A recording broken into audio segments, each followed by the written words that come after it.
Addams. Jane Addams was a social reformer, women's suffragist, activist, and author who provided groundbreaking work and efforts to help society in the late 19th century and the early 20th century.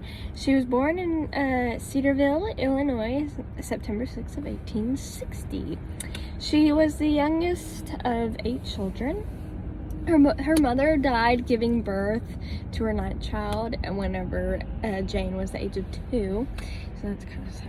But and later on, that caused her to have to be raised just by her father and her oldest siblings. Her father was also a mill owner and also a politician too.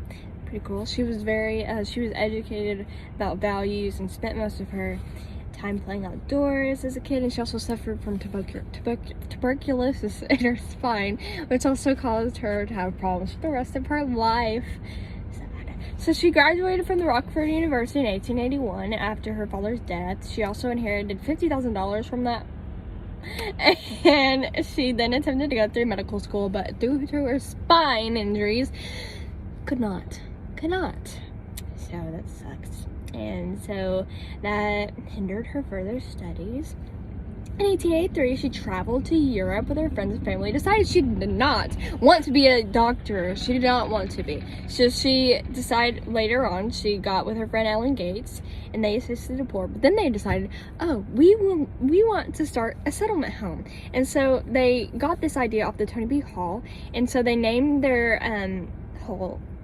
they named their settlement after Charles Hull, and they named it Hull House, which is the thing that she is most known for, and she is iconic for, and I love that for her. She had, in this Hull House, there was 13 buildings, and there's a nursery, gymnasium, kitchen, and boarding club for girls. They also offered college courses too, which is very good. I love that they're providing education for all these people, because your education is very important, like college classes and stuff, very important.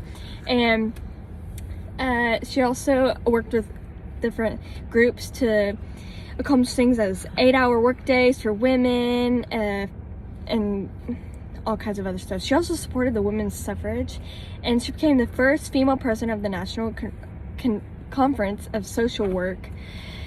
And she also supported Theodore Roosevelt and talked about going against the war and stuff. And she also was in the Women's International League for Peace and Freedom. She later died though, but she died as the biggest female figure in the United States. She's primarily remembered for her work at the Hull House and activism. She's one of the most iconic female social reformers in American history. Her legacy is still honored today by social activists.